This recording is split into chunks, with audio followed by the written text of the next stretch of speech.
Swiss prosecutors drop a 3-year-long probe into alleged money laundering charge associated with the diplomat Alex Saab.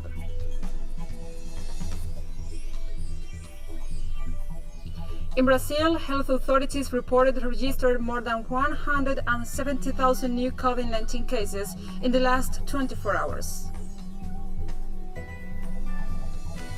In Myanmar, security forces opened fire on protesters in the southern coastal town of Myanmar, killing at least 4 people and injuring several more. From the headquarters of TeleSUR English in Havana, Cuba, this is From the South. I'm Gladys Quesada. Swiss prosecutors dropped a 3-year-long probe into alleged money laundering charge associated with the diplomat Alex Saab. The now-shuttered investigation focused on an alleged connection of Saab with 22 accounts at the Swiss financial services company UBS, according to the investigative portal Gotham City. Prosecutors concluded that evidence from this probe was insufficient to bring formal charges against Saab and another man.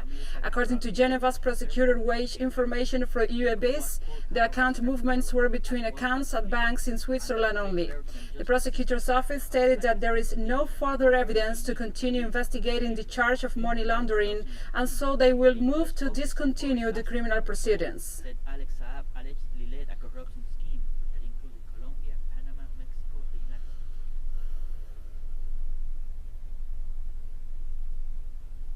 The president of the National Assembly of Venezuela, Jorge Rodriguez, denounced attacks by irregular armed groups from Colombia in the Venezuelan territory. During a press conference, the parliamentarian condemned the recent attacks committed by armed groups against the population of La Victoria, located in the state of Apure, while reiterating the National Assembly's total support to the government of President Nicolás Maduro Moros.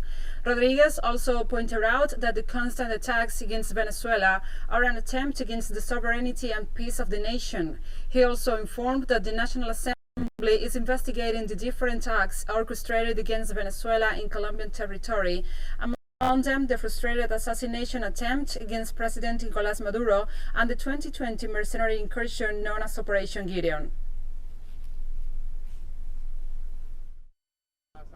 The National Assembly of Venezuela extends its full and resounding support to the President of the Bolivarian Republic of Venezuela and Commander-in-Chief of the National Bolivarian Armed Forces, Nicolás Maduro, to the Minister of People's Power for Defense, General-in-Chief Vladimir Praderino Lopez, and the Strategic Operational Commander, Admiral Remigio Ceballos, together with all the components of our glorious and brave National Bolivarian Armed Forces, in the decisive tactical operations of the Bolivarian Shield, who, in the exercise of their powers and in adherence with the Constitution, effectively safeguarded our sovereignty and will not allow in any way the operations of irregular armed groups in Venezuela. And Jorge Rodriguez urged the authorities of the Venezuelan Foreign Ministry to take the necessary steps at the international level to ensure the territorial sovereignty of the nation.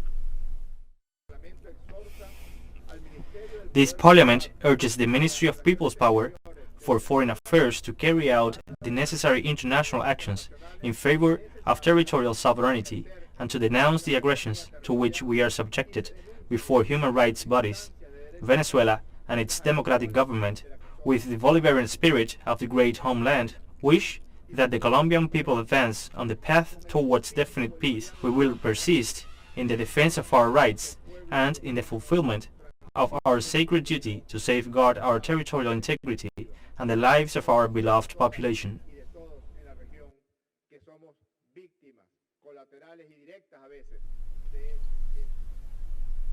The annual report of the International Committee of the Red Cross in Colombia was recently presented, which reveals the worsening humanitarian situation in the South American country. Our correspondent Hernan Tobar brings us the details in the following report. The International Committee of the Red Cross in Colombia presented its annual report on the humanitarian situation in 2020. The study details the social and political consequences of the humanitarian crisis, aggravated by the COVID-19 pandemic, and states that there are at least 5 internal armed conflicts that caused the displacement and confinement of 28,000 people.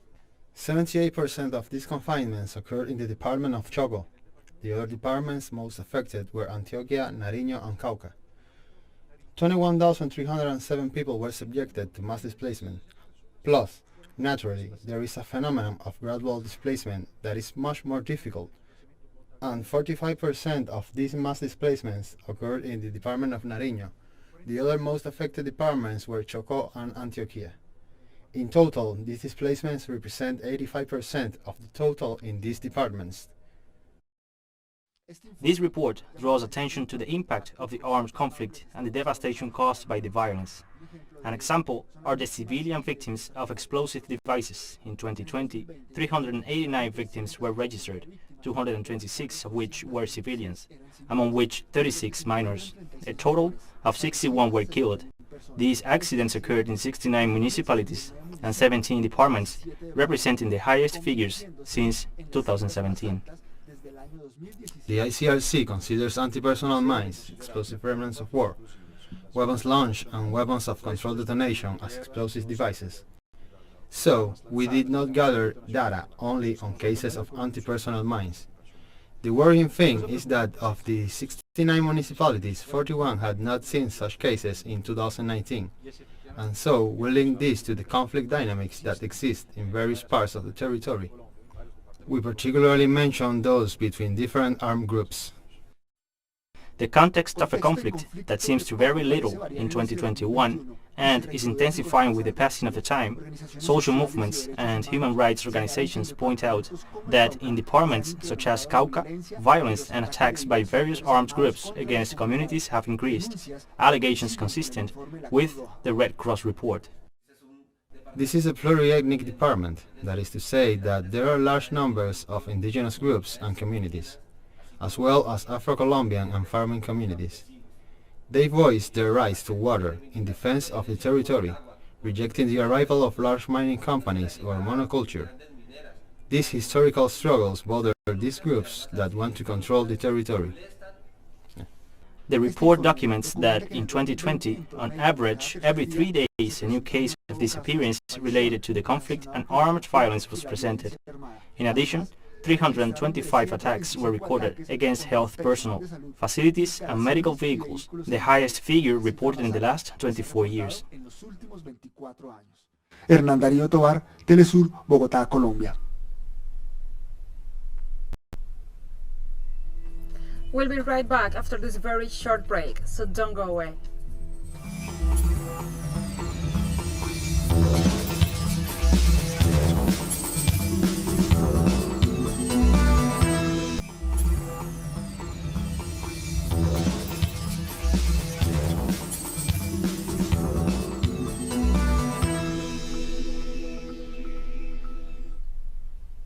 Welcome back to From the South.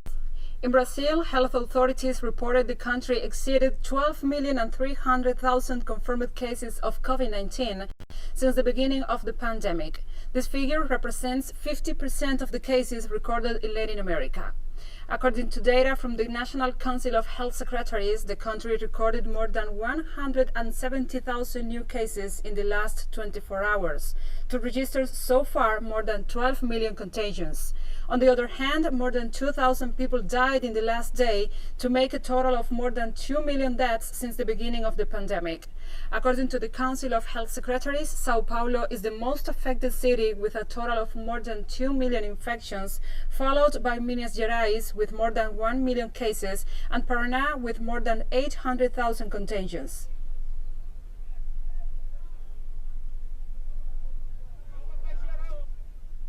On Friday, Kenyan President Uhuru Kenyatta placed Nairobi and several nearby counties under a partial lockdown and closed schools and bars in those areas in an effort to contain the spread of COVID-19. A cessation of all movement by road, rail, or air into and out of the disease-infected area as one zoned area comprising of the counties of Nairobi, Kajiado, Machakos, Kiambu, and Nakuru, effective. A study conducted by the Kenyan Farmer League reveals that 60% of small farmers, pastoralists, and consumers are self-employed, and 32% have suffered an overall loss of income during the COVID-19 pandemic. We have more details in the following report by our correspondent Oscar Epelde. 141 of the 234 interviewees, that is, 60%, do not have formal employment and 11% are considered unemployed. Of these, 46% depend on their relative, and the rest on casual jobs. 7% receive charity support. Of the 67 interviewees who say they were unemployed, 51% claim that COVID-19 interrupted support services. 32% suffer a total loss of income due to the layoff, closure of businesses, or the reduction of casual jobs due to, for example, the closure of local markets. People stay at home, depending on their own products. However, market foods, for example, tomatoes, were said to have coronavirus. There was no food and it was a big problem. You gave a little millet to the children in the morning, but then they would go all day without eating. And I had no money. There's a lot of poverty. The tomatoes, the vegetables, don't last long. It is something that when you harvest, you have to sell it or it goes bad. 54% of those interviewed were affected by the lack of markets. Many businesses suffered losses because they were dedicated to giving and taking so that the goods would not spoil. With school closed, many girls got pregnant because of the coronavirus.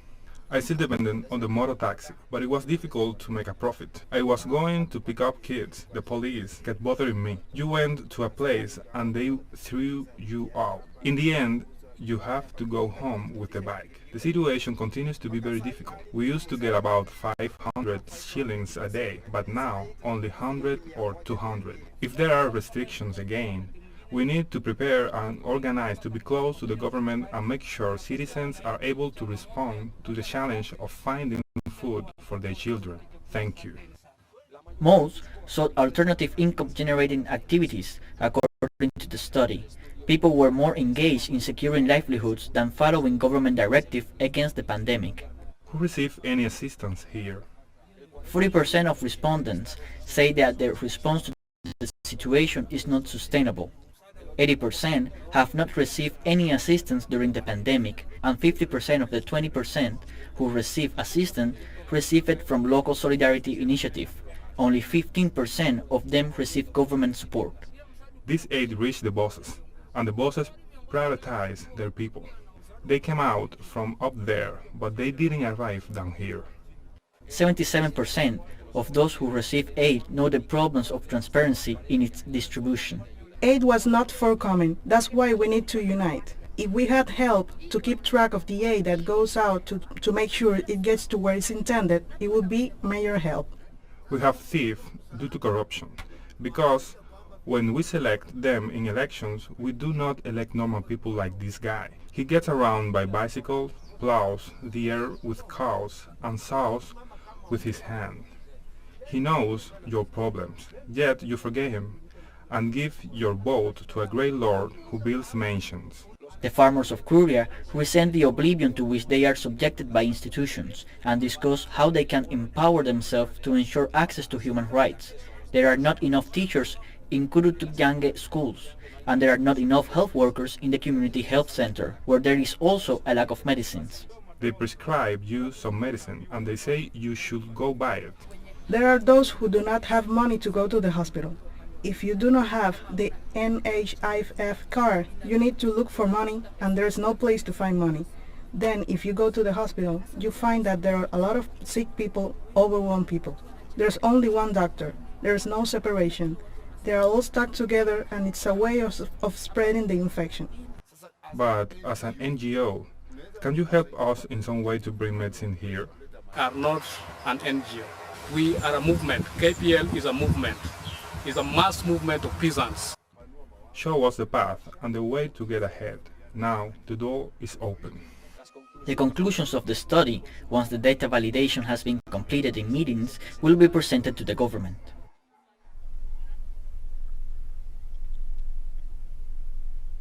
Argentine conceptual artist Marta Minujín presented her new work titled Pandemic this Thursday, her first work without colors to represent the darkness of the spread of the coronavirus.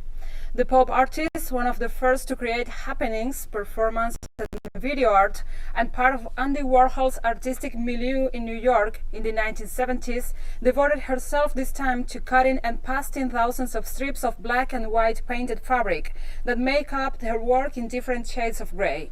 Shortly before the opening of the exhibition at the National Museum of Fine Arts in Buenos Aires, she said that it is a work that responds to the reality we live in.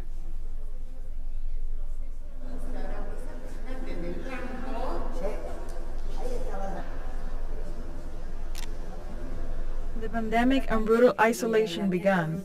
Then I saw the whole world was black. All the time was death, death, death, and terrible news all around the world that I had already foreseen, because it started in China and then continued in a brutal manner. I think I'm going to do one called Global Vaccination, which is with indigo blue, which is the color used by the gowns of the doctors, all indigo blue, with a mixture of white and grays.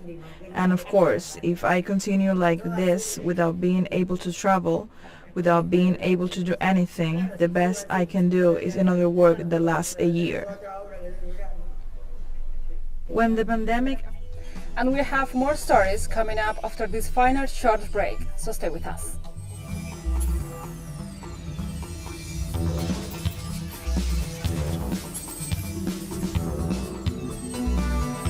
Rail accident to hit the country. According to a statement from local authorities, dozens of ambulances rushed to the scene in the Taja district of Sohar province, some 460 kilometers south of the capital, Cairo. Egypt has been plagued with deadly train accidents in recent years that have been widely blamed on inadequate infrastructure and poor maintenance. In February 2019, a train derailed and caught fire at Cairo's main railway station, killing more than 20 people and prompting the transport minister to resign. Friday's crash comes as Egypt faces another major transport challenge, with a giant container ship blocking the Suez Canal and causing huge traffic jams.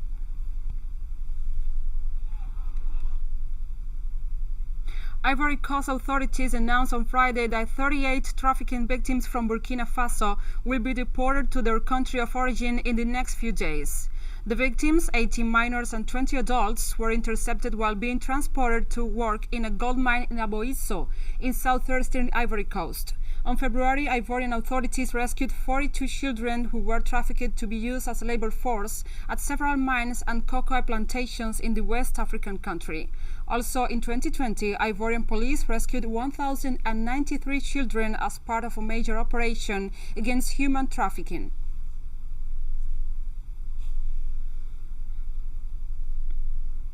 11 people were killed in attacks in western Niger late on Wednesday.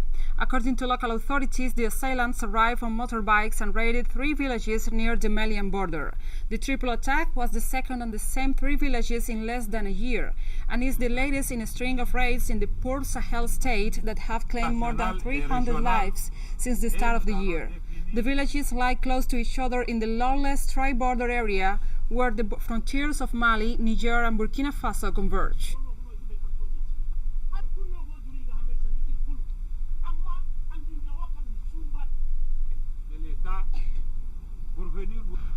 Thousands of people have been displaced from a poor neighborhood of Sierra Leone's capital, Freetown, which was destroyed by a fire on Wednesday. Several victims of the blaze in Susan's Bay offered their testimonies about the events. Fighters really struggled to stop the fire.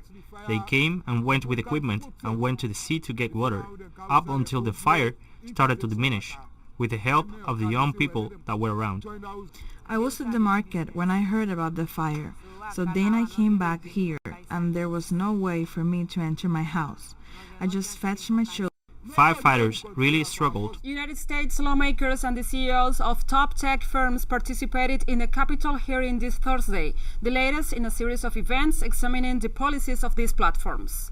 The hearing featuring the top executives of Facebook, Google, and Twitter got off to a stormy start, as lawmakers rejected the claims by the CEOs regarding their efforts to keep harmful content off their platforms. During the hearing held remotely by video conference, Democrats slammed the platforms for failing to act to stem misinformation about COVID-19 vaccines, amplifying false content and incitement to violence ahead of the January 6 Capitol violence. Republicans, meanwhile, revived complaints that social networks were biased against conservatives. So you're saying that this is not true? President Joe Biden said that it's difficult for the U.S. troops to leave Afghanistan before May Day, but he expects the military presence will not last long. The answer is that it's going to be hard to meet the May 1 deadline. Just in terms of tactical reasons, it's hard to get those troops out. So what we've been doing, what I've been doing, and what Secretary Blinken has been doing, we've been meeting with our allies, those other nations that have NATO allies who have troops in Afghanistan as well. And if we leave, we're going to do so in a safe and orderly way. The International Union for Conservation of Nature warned that the illegal hunting of elephants in Africa puts at risk various species on the continent. The international organization specified that the species of the African elephant and the savanna elephant are at risk of disappearing in the face of the illegal practice of hunting in various habitats in sub-Saharan Africa. The International Union for the Conservation of Nature denounced that criminal groups kill these animals to obtain part of the retail and market them in the region. The international body anticipated that if no measures were taken to end the poaching of these animals, both species could become extinct in at least 10 years.